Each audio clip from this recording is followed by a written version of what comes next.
the purpose of this training this month is really to help you discover a wine style through its sensory qualities so that you can deepen your wine knowledge or become a more informed consumer. So really the class that we have today on Sauvignon Blanc is kind of the prelude, the introduction to the tasting that we are going to have in 2 weeks.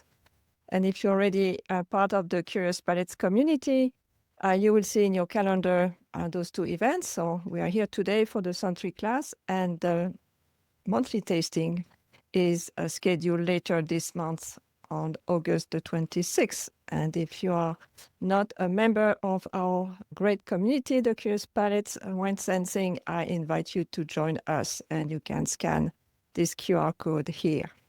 And if we haven't met before, I'm Isabelle Lesschaeve. I'm a wine sensory scientist.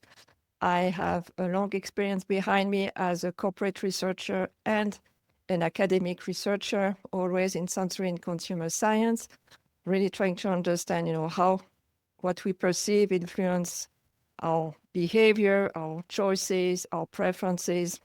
And recently, it's probably 6 years now, I studied InnoVinum Academy, and really to help you, wine enthusiasts, and also aspiring professionals to develop your tasting skills through sensory training. And you may have entered my world through the Wine Aroma Wheel, which is a great tool that I like to use in our training. And I am your tasting coach today. So today, what is on the agenda? I want to talk a little bit on the origin and the parentage of Sauvignon Blanc. We will look into aromas. Aromas are a great contributor of your sensory experience. About 80% of what you taste is really an aromatic component. And I should say aromatic components, plural. So it's always very important to learn about the wine through these aromatic components.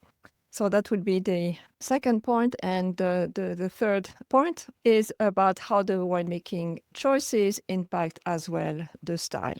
And I will give you an introduction to what's next, our comparative tasting.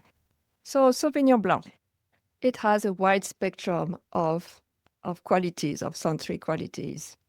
It's often introduced as a pale, dry meaning not sweet wine, high acid wine with some citrus, some green notes, and some tropical notes. But really, the description is quite incomplete. And what this continuum suggests is that indeed, what we are maybe familiar with is on this end of the spectrum, but there is also a wide range of qualities that can be obtained for Sauvignon Blanc. Again, the sensory spectrum is not a fixed profile. If we looked at the two extremes, on the one hand, you have a wine that can be, very acid. People describe it as linear because that's really what is dominant. Dominant notes of lime and grass, a light body texture. And the other end of the spectrum is more towards more viscous texture, more honey, apricot, oxidative development in terms of flavor, and definitely a softened acidity. And really what influenced these two extreme and everything in the middle is, the climate, cool climate versus maybe warm climate, early picked harvest, use of stainless steel, vats to ferment the alcoholic fermentation, or on the other end of the spectrum, late harvest, using botrytis, the noble rot, to change the aromatic profile, and also use of oak to age the wine. So despite the similar genetics, we might have some different clones, but same genetics, we can have very different sensory outputs of the finished wines. And that's what we are going to see is how this harvest style, this geography, and winemaking choices influence the sensory profile of what you smell and taste in the finished wine. So what is the origin story of this interesting varietal wine and grape variety? So the parentage. To be honest, I didn't know that fact, and it was shared by our friends at the American Wine Society. Sauvignon Blanc the name comes from sauvage in French, meaning wild, and blanc, the color, white. So the wild white, that's basically what it is. And it might have some lineage with the Sauvignon grape. You might know Sauvignon for the wines of Jura or the vin jaune in Jura. But, it's likely, it's not sure. Probably need to check the documents at UCD on the genetics of the grape varietal. So Sauvignon Blanc, an interesting variety, the wild white. I think it's kind of a fun fact that I wanted to share. The other fun fact is how it traveled to become really a global wine. Again, this interesting journey from France, where it was born. We find the Sauvignon Blanc in the Loire Valley and in Bordeaux. In the Loire Valley, you might know Sancerre and Pouilly-Fumé and Bordeaux as well, where usually Sauvignon Blanc is blended with Semillon, another white grape, to change a bit the texture. But interestingly, this grape variety arrived in North America in the 18 when some cuttings of the famous Chateau Yquem were brought to America, to Livermore. And the interesting fact here, this founder of Cresta Blanca Winery, Mr. Charles Wetmore, brought back those cuttings from Bordeaux to Livermore, California, to plant. And an interesting as well fact was that he submitted a white wine from California at the exhibition in Paris, and there was a win for California wine. Apparently had the Grand Prix. So we always talk about the judgment of Paris, but there was a Grand Prix before that. So Sauvignon Blanc arrived in North America, contributed to the production of white wine, but really the innovation was in 1968 when Robert Mondavi wanted to create a different style. And that style you might have heard of is called Fumé Blanc. And traditionally, Sauvignon Blanc is fermented, is made in a stainless steel container, not in oak. But he created this style to be a differentiator on the market. And Robert Mondavi was also a great marketer.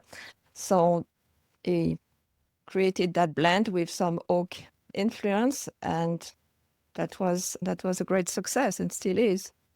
And then eventually, Sauvignon Blanc made its way to New Zealand, where it became very popular, and the New Zealanders created another differentiating style, which was more on the tropical notes and green notes. And it arrives in the early 1970s, so it's still recent history. So I found that interesting. I wanted to share that with you, how the grape variety and particular style was developed in France and traveled the world to be adapted to the local condition, but also to be innovative as well. So Sauvignon Blanc is an interesting variety because it's also late budding, but early ripening. So it really depends on, the expression of its flavor depends on the climate condition at the time of the ripening. So when it's cool and sunny, it tends to be, its signature flavor profile with some marked acidity. So, the wine writers like to write, describe a wine that is mouth-watering because acidity might not be as sexy on the tasting note. But basically, that says the same thing. It's crisp, it's mouth-watering, it's basically high in acid. And the flavor profile tends to go into the citrus note, lime and green apple. And as you move towards more a warm climate, hot climate, the flavor profile shifts to this, tropical fruit, stone fruit characters, melons, peach, pineapple. And when it's too hot, that's not really the best condition for growing Sauvignon grapes, because the acidity is diminished to profit of sugar in the berries, and the resulting wine is not as lively. It's often described as dull and flat. So climate is one factor, affecting or impacting the Sauvignon Blanc sensory profile, but especially, in the expression of the green notes and the tropical fruit, but also winemaking choices influence what we taste in our glass.